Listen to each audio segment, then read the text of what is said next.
So, ayan na po. Ikinlose up ko na. So, naka-ready ni aking kanin na kasi ang sarap-sarap. First time ko nagkaldareta na itlog. Ayan, ang sarap po. Promise. Hello po, magandang gabi. Gabi ko nakapagluluto kasi dami ginagawa sa araw tapos nakakatulog sa tanghali. So, ito po.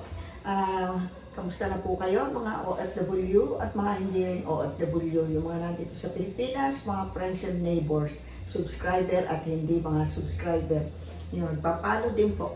So ngayon, nagawa na naman po tayo ng isang budget meal na pang kidos, pang may edad na rin, para sa akin na rin, gano'n. Pero sa mga katulad natin, itong egg, kalaban ni Batman din to. Pagmataas sa uric acid. So, magkakaldareta po tayo ng itlog. So, ayan po, nag-boil na ako ng egg. Naku, malikot ang camera.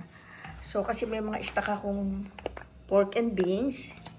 Sabi ko, masarap ilagay ito. So, ayan. May carrots at saka patatas. So, simple lang, pero pasasarapin natin siya. Ayan, maglalagay rin tayo ng tomato sauce. Ayan. Kung kukulangin, mag-a-add ako ng tomato paste. Tapos sugar. Ayan, ilalagay ko siguro lahat ito. Ito, kasi maliliit lang naman. Yan ang ating gagawin sauce niya. Ayan. Yan, paminta, patis. Ayun. At saka mag-a-add tayo na asukal pagka medyo maasim-asim siya. So, ito po, niready ko na. Papry muna po natin siya bago natin i-kaldareta ang ating itlog. So, para bang yung mga kaldaretang baka, kaldaretang manok, baboy, naglalagay tayo ng patatas. So, pwede rin tayo maglagay ng hotdog. So, trip ko lang, puro egg muna.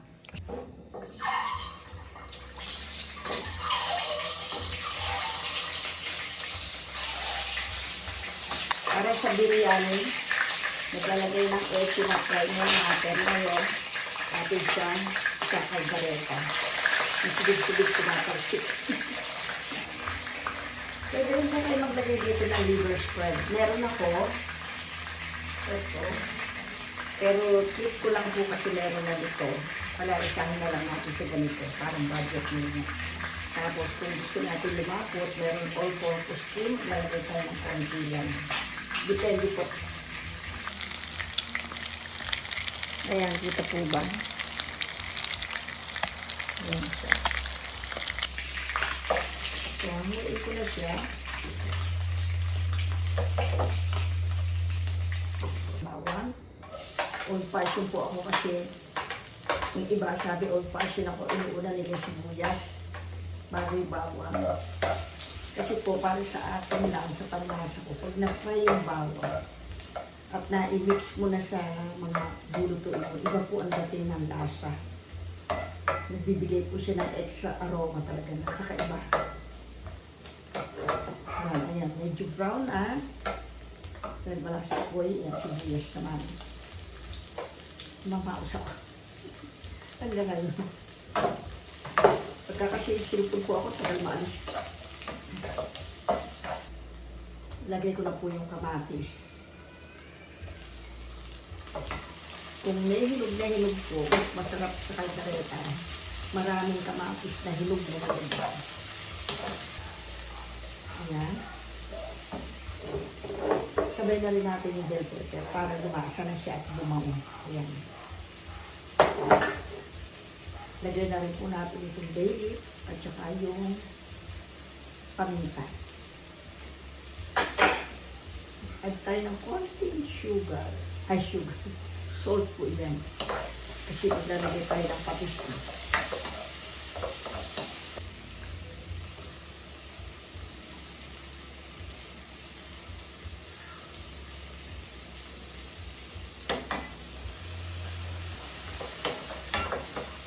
Pwede na natin ilagay ito para mabilisan yung patatas at carrots.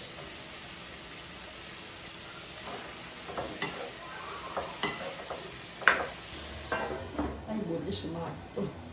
Ang dami kong pa-cover. Check po natin, nagdagdag po ako ng tubig kasi ang bilis ma-dry. Ayan. Hilaw pa siya, yung patatas at saka carrots. Pero ang gagawin natin, lalagyan na natin itong yan. Wow, bibigay siya ng yummy.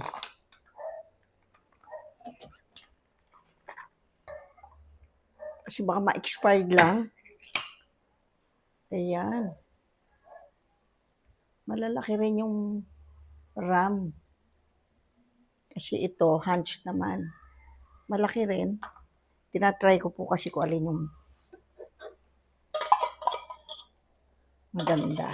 Kasi may sauce na ng tomato sauce ito. Tomato paste ang ilalagay natin. Para maganda kulay. Yan. Yan lang natin maluto sila patatas at saka si carrots. So, napakayami ng ating kaldaretang itlog. Lagay tayo ng paminta. Ang ko muna yung kasi may timpla ng alat yung sauce kaya medyo hindi ko siya tansyado. Yung tamis-tamis niya, hindi na tayo mag-a-add. Gusto ko pa mag-add nitong tomato paste. Ayan. Unti-unti lang. Sarap. Kasi konti lang lagay kong patis at saka asin. Sarap. Yummy. Konting-konti lang asin. Salt to taste, eka nga. Ayan.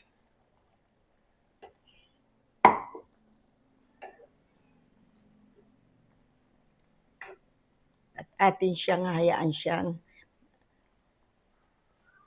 maluto. Ang sarap. Diyos me. Cover ko po para maluto yung patatas at saka carrots. Balikan natin. Ayan. Siguro malambot na po yung sinando ko na yung ating pang-eating portion. Pinagtutong ko talaga. Ayan. Uy. Manikit-nikit na siya. Lapit-lapit ng matuyo. Lagay ko yan. Ayan, sakto. So, ayan na po. Ikinlosap ko na. So, nakaredy ni aking kanin na kasi ang sarap-sarap. First time ko nagkaldareta na itlog. Ayan, ang sarap po. Promise.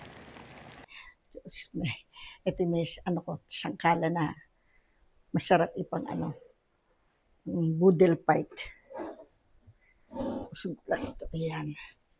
Diyos ko, po na malamig na tubig. Yung portion na po tayo.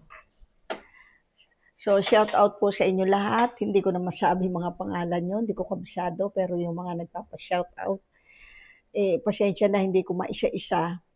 Makakalimutin pa ako pag may time. Lagi na lang promise pag may time. So, eto na po ang ating kaldaretang itlog.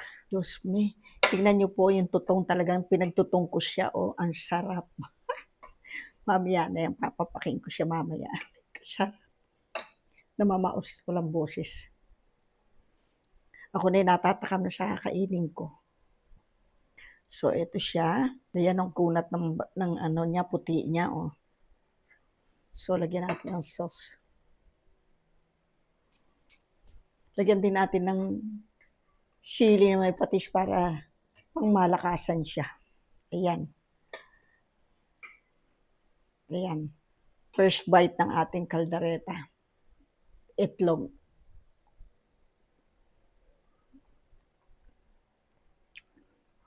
Ang sarap. Ang sarap ng anghang.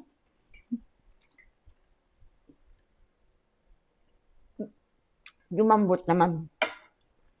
Ang sarap ng pagkaka-blending ng pork and beans. Pork and beans, wala namang pork. Beans lang. Sakto-sakto. Ang sarap niya.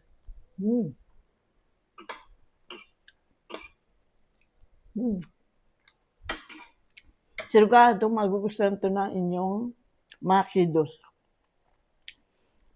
Budget nyo rito siguro mga 100 plus lang. Magkano lang itlog? isang carrots sa patatas, saka yung pork and beans. Sakto na. Mga 100 plus nga. Hindi ko na nakwenta. Kasi yung pork and beans, matagal ko na nabili yun. Tinignan ko baka ma-expired na, kaya inano ko na siya. Tutong. Manamis-namis.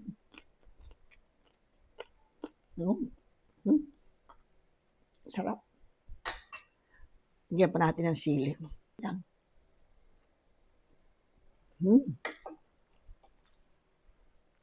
Yummy. Panalo pa. Hindi ako mapahiya sa inyo.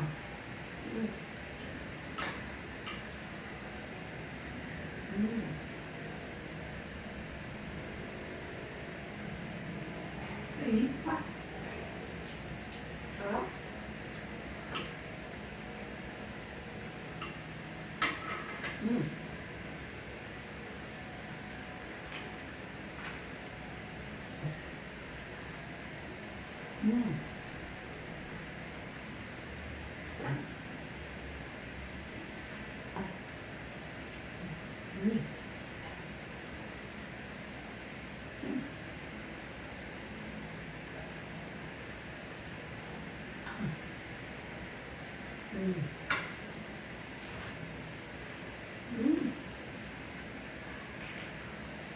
Sarap pizza.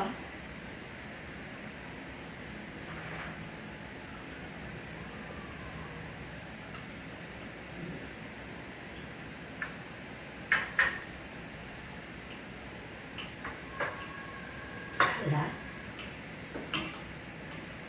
Sunog-sunog po.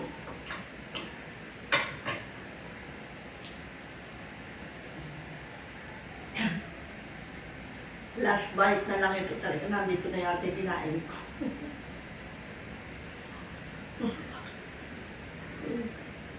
Paano pa? Bigla akong inantok. Bukas po na nga lang. Ibablog ko rin kasi paggawa ng siomai. Inantok na ang lola nyo. Sarap eh. Paano po? Salamat sa panonood at sa walang sawang pag-aabang sa ina-upload ng Prinsesa ng Kusina. See you po next time. Bye-bye!